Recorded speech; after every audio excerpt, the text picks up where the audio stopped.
For most of her life, Agrippina had defined herself by her lineage as a daughter of the imperial house and the granddaughter of a god. Her very identity had been wrapped in the bloodline of the Julii, a bloodline that was her strength and also a burden. But in the silence that followed Castor's death, she found herself remembering something else, something she had nearly forgotten: her Agrippan heritage. Agrippina was not just the granddaughter of Augustus. She was also the daughter of Marcus Vipsanius Agrippa, a truth that, until now, had slipped from her grasp. And his descendants, all born through the female line, were many. By his 3 wives, Marcus Agrippa had fathered 6 daughters and 3 sons. The sons, Agrippina's brothers Gaius, Lucius, and Agrippa Posthumus, had all died without heirs. But the daughters of Agrippa had given Rome a new generation of children, and the great families of the imperial republic, eager to draw closer to the Julian bloodline, had pursued those children with a hunger of their own. Agrippina herself had borne 9 children, though only 6 survived. And Castor's mother, Vipsania, the eldest of Marcus Agrippa's daughters, had 10 more children by her second husband, Gaius Asinius Gallus. Those 10 siblings of Castor's, following his death, were now 10 cousins who might rally to the cause of Agrippina's sons. And Drusus, Agrippina's middle son, was now betrothed to Aemilia Lepida, granddaughter of Agrippa and great-granddaughter of Scribonia Libo, making her his second cousin. These scattered descendants of Marcus Agrippa were beginning to coalesce, drawn together by grief, by blood, and by suspicion. Castor's sudden and mysterious death had unsettled them, and more eyes were turning suspiciously toward the Praetorian prefect, Lucius Aelius Sejanus. For Agrippina, the unification of her many cousins, nieces, and nephews strengthened senatorial support for Nero and Drusus, the sons of Germanicus, who had only recently been adopted by Tiberius. With the backing of the Senate's most prominent families, the love of the Roman people, and the loyalty of the Rhine legions, Agrippina's sons could now look forward to one day claiming the imperial curule chair. However, until Nero was old enough to assume such responsibilities, Agrippina needed to remain cautious. Despite the fact that Castor had been a threat to the future of her family, his death was still suspicious, a reminder to Agrippina that danger lurked in the most unexpected places. It was true that Castor had almost died a few years earlier, of the same plague that claimed the life of one of his twins, Germanicus Gemellus. But many had died at that time, as the sickness swept across Rome. This time, however, Castor fell sick, alone. No other family members fell ill. One day Castor was fine. Then he fell sick. Then the son of Tiberius was dead. And so Agrippina began to take precautions with every meal. If the food was not prepared by her own hands, she would not eat it, nor would her children.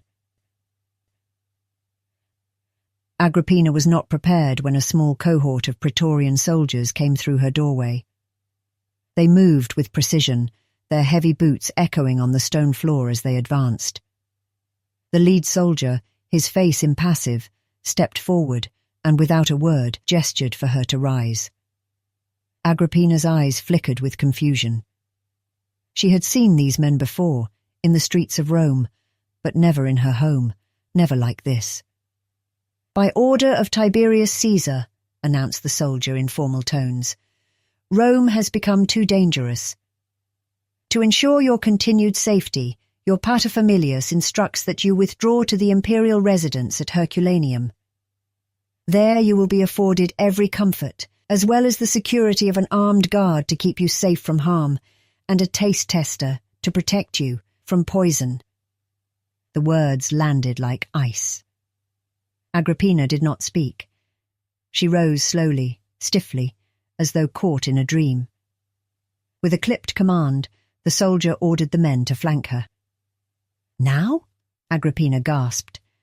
"But I must have time to prepare my children for the journey."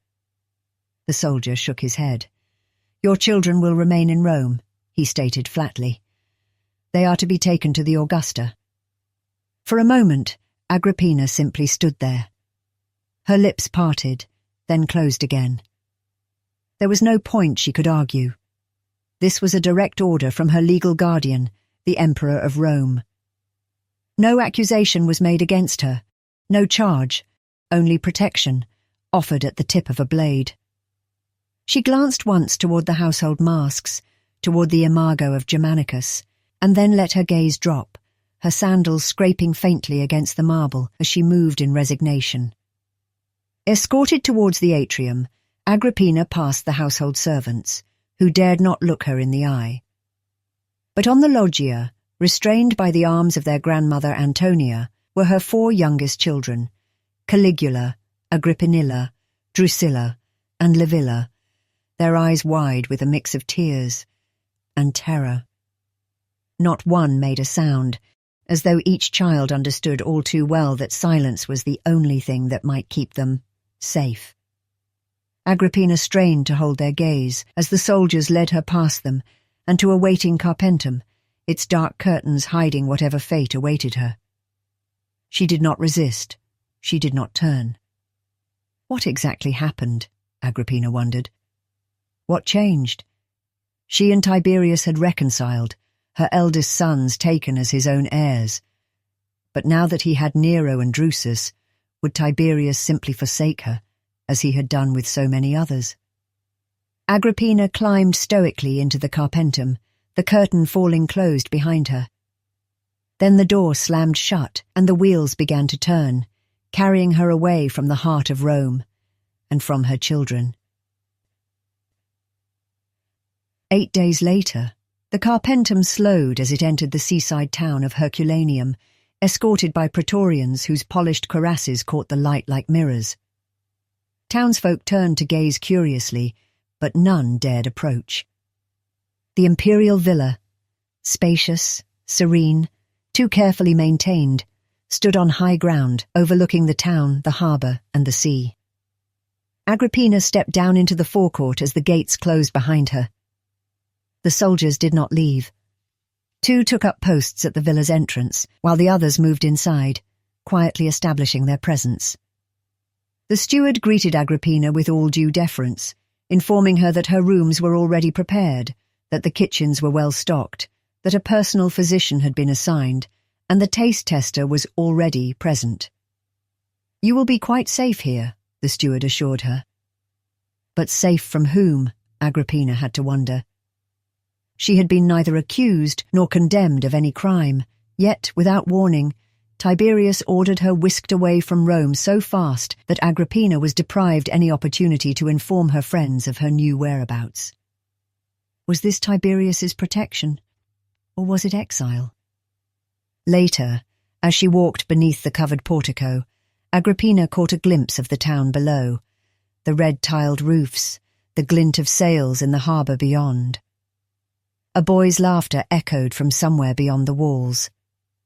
Passing through the gates, Agrippina walked towards the heart of the town, followed at a short distance by 2 guards, silent but constant.